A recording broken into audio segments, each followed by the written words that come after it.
Okay. Let me sort of start again.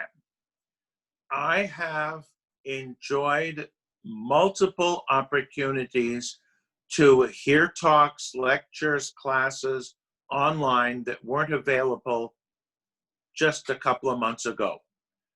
I selected for everyone today to see a talk that was presented by the Hebrew Union College, huc.edu, and you look at the top left-hand part of the webpage, and it says public programs or public ongoing learning or whatever. Scroll down, there are multitudes of wonderful things. I chose this one because I thought it could be of general interest.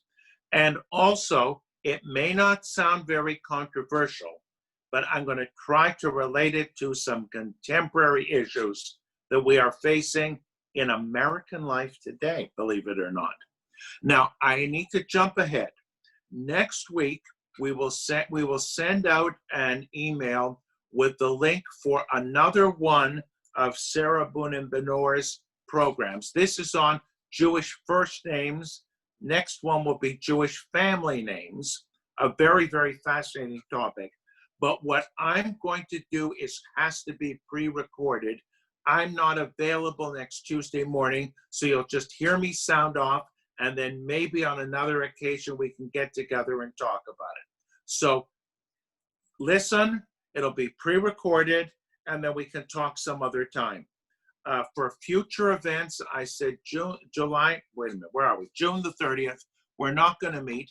And over July, even though I am going to be leading services, I'm supposed to be on vacation. We may or may not do more of these programs. I'll let you know with our regular e-blasts. Now, let me start with names. If you get bored, think about what your name is and how you ended up with the name that you have. Lois, you're having problems? Wait a minute, I see you're signaling me. I should go ahead. All right, good. Think about what your name is, how you ended up with that name. Maybe you changed your name along the way, and what its significance is from a Jewish perspective. And I'm going to start first with a non-Jewish example. Sometimes in middle school, high school, you take a class in Spanish, and your name is Joseph, let's say, in English, but the Spanish teacher wants to incorporate you into a culture, so you are not called Joseph in class, you're called Jose, all right?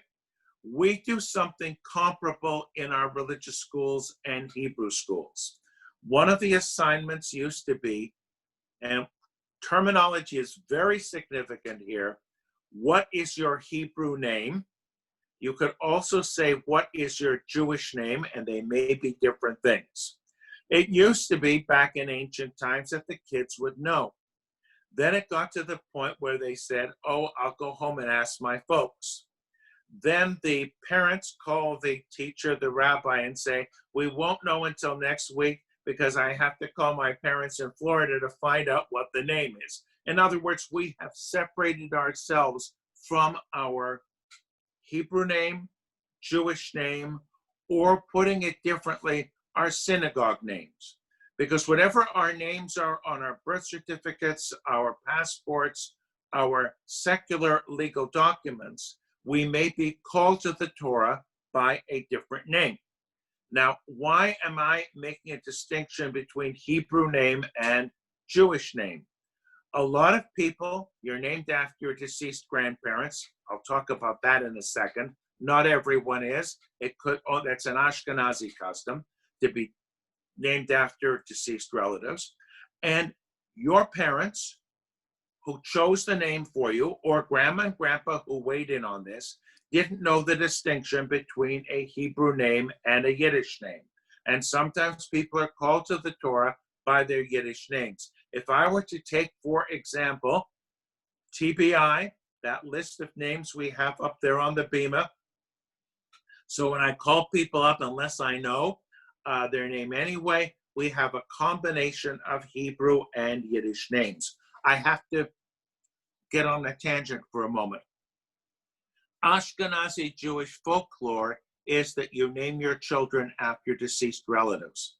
If you name your child after a living relative, it's an absolute horror.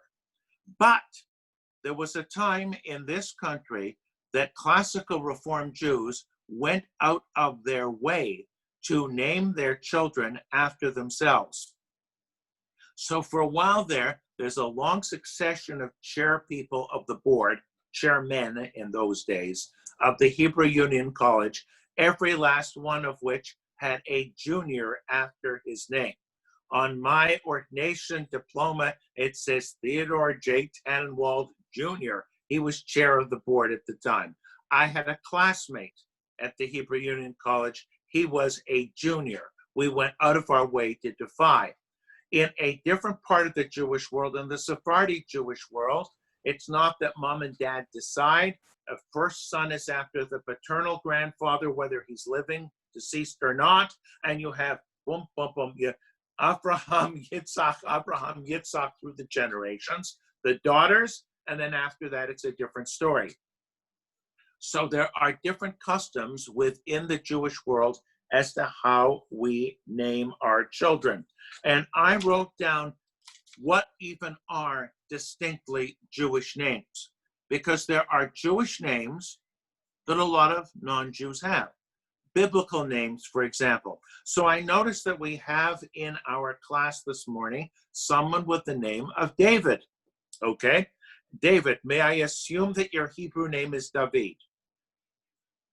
Now, I had to say, may I assume, because this day and age, your name could be David in English, and in Hebrew it could be Daniel or who knows what, and you can never be sure anymore.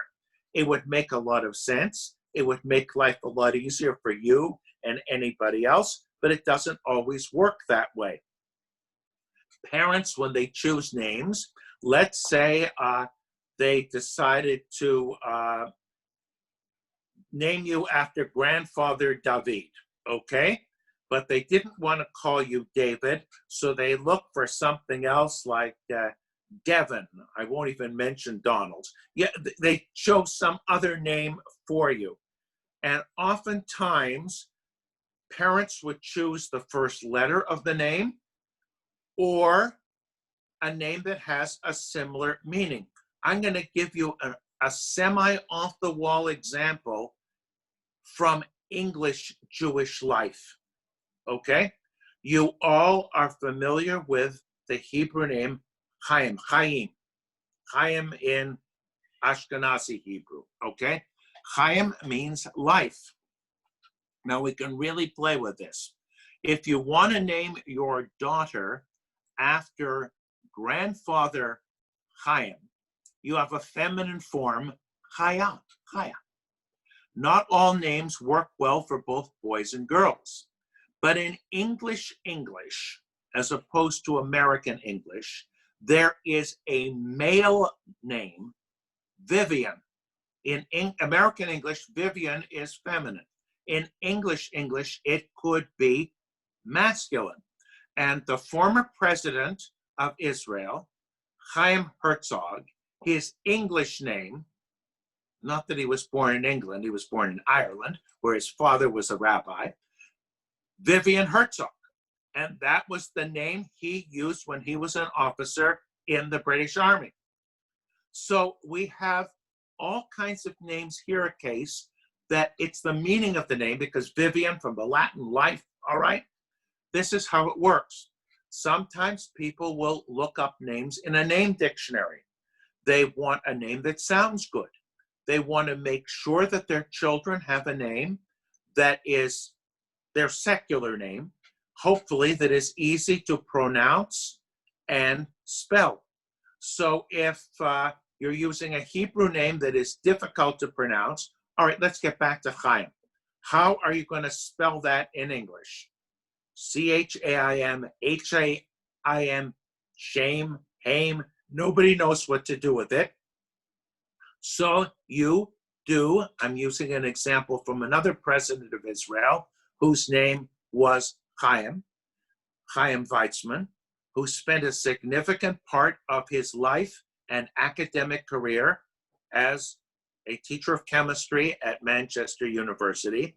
His scientific papers aren't published under the name of Chaim Weizmann, but Charles Weizmann.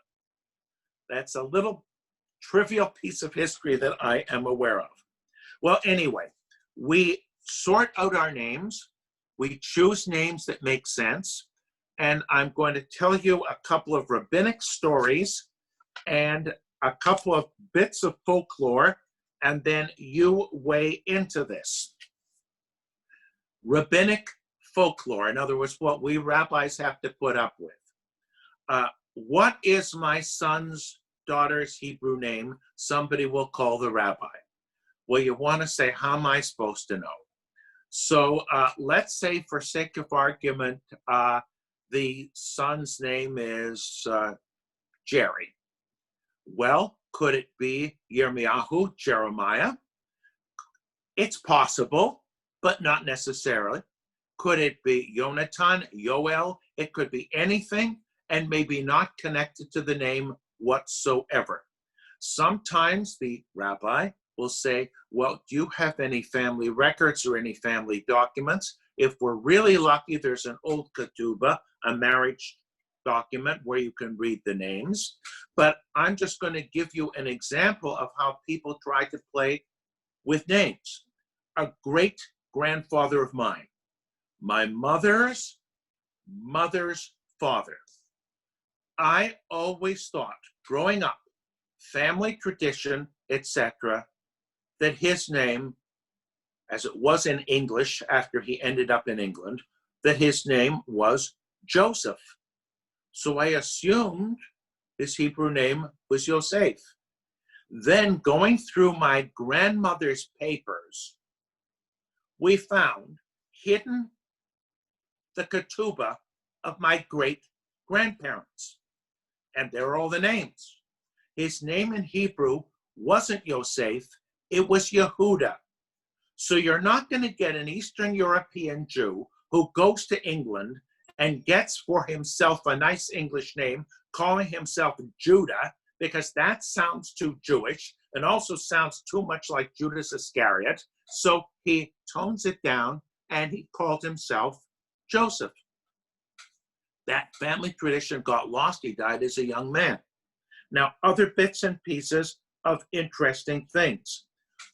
There was a folklore that if you had a little child and that child was deathly ill, you wanted to hide that child from the Malach HaMavet. I'm saying that in Ashkenazi Hebrew, Malach, angel, Hamavet, the angel of death. Not that I believe this, but people certainly did. And the angel of death isn't very bright, so he is after a certain child. You change the child's name, and that's how you keep the child alive. So there would be renaming ceremonies in the Jewish world. Sometimes that child would be renamed Chaim, life. Now, I'm asking the question, maybe you've experienced this. Have you ever met a Jewish man whose first name is Alter, old one? It was often the case that if a little child was dreadfully ill, to fool the angel of death, you'd rename that person, this little baby, Alter. So here's a little kid walking around with the name of Alter. It's fascinating if you don't take it too seriously, and I'm not suggesting anybody practice it. Now, other just bits of trivia. I made some notes on the basis of what we saw, and I'm focusing on certain things, but I could focus on many others. Alexander is a perfectly kosher Hebrew name. Of course, it's not Hebrew in origin, but the rabbinic tradition said Alexander the Great was very, very good to the Jews of the land of Israel. And if you have a person whose first name is Alexander, his Hebrew name could also be Alexander. Today it would probably be Abraham because people don't realize this. Then there are trends in names. And this is something I wish she had spent more time on. If you tell me, so-and-so called you today, and I hear the first name and the last name, I may be able to deduce something about that person from the name. So I have yet to officiate at a baby naming where the little boy's name in English is Irving. But for a while there, you have a whole slew of Jewish males who had as their first names English last names, such as Irving, Melvin, Marvin, and all of that. Interesting pattern. Today, people look for just cutesy names, and the Hebrew name may have absolutely nothing to do with it, and we're well aware of that. I also want to mention, and I'm doing this very quickly because I don't want to take up all of our time, depending on which part of the Jewish world you come from. So some of you I know saw that TV movie series or Netflix or whatever it was, Unorthodox, all right? So one of the young men in the movie, Yankee. Now, does that mean he's a Yankee and supports the Yankees as opposed to the Brooklyn Dodgers? That's giving an age away when you say the Brooklyn Dodgers. That's ancient history. No, Yankee, Yaakov, Jacob, do the ayin deep in the throat. Make it we were taught in Hebrew school that the ayin is silent, but pronounce it Yankov. And a short form, Yankee. So it has nothing to do with a baseball team whatsoever. Just fascinating things. Now, take the Arabic name, Abdullah. What does Abdullah mean? Servant of God. How do you say it in Hebrew? Exactly the same way, just a different emphasis. Ovadia. So depending on where you're from, it's a fascinating business, and I'm going to try to conclude my remarks. I'll say a lot more, but I want to say two more things. One of the things she says in this at the very end was the Jewish names we give our animals. Now, she says she's trying to write a book about this. I will be fascinated and sit back and laugh. Of all the animals I have had over my life, no one has ever had a Hebrew or a Yiddish name. It's just not been something I would ever have thought of, but I've met people who have absolutely non-Jewish first names and have given their children non-Jewish first names, but the dog's name is Bagel or something like that. I don't know. I don't want to pass judgment. The other statement that was made that I'm not sure I completely understand and follow is where she said, your Starbucks name, which I interpret you're at a coffee shop or something and they ask your name. And if you have a long, complicated, difficult to spell or difficult to pronounce name, you may just say Jim or Jack or something because it's a lot easier than coming out with Shemaryahu or whatever, all right? We use different names in different contexts. We end up with different nicknames. So I hope we've been able to enjoy this, but I have to add one more thing in contemporary American social tensions. I have heard some pretty serious stuff the past several days and weeks, and one thing hit home. If a person of color has a name, often a first name, that would cause somebody to conclude that this is a person of color, that may be disadvantageous in the first stages of a job application. Some people want to have neutral names. We Jews certainly didn't. Then the question came up in a Jewish context. What about Jews of color, whatever their story, who have names that are, from our perspective, unusual or we've never heard of before? We get that also with people who have Hebrew names that nobody's heard of before, above and beyond the Abraham, Yitzhak, and Yaakov. We are no longer able to make absolute determinations on the basis of names. I'm going to say one thing which will segue sort of into where I'm going next week. Jewish last names. There are obvious Jewish last names. Take, for example, Cohen. But there was a Senator Cohen that, although he had Jewish ancestors, wasn't Jewish, okay? I once had to do a paper for a course in American Jewish history using city directories. Remember those old things where you list of everybody and where they lived and what their occupation was, to try to find out what typical Jewish occupations were from 1880 to 1900 or whatever, and I was given the assignment of Milwaukee. Well, there are enough people of non-Jewish German origin in Milwaukee, so that sort of skews the whole thing. And you're prejudiced to start with, because if you see something that sounds like a Jewish name and he's a tailor, you may conclude, arguing circularly, that this guy's a Jew. We can't tell by names anymore. And a lot of people have biblical first names, but they're not Jews in the slightest. So I'm going to sort of stop talking. I've said too much already. We can open this up for conversation. My producer and director is going to manage this for you. I'm supposed to say the ritual words which you say. Remember to unmute.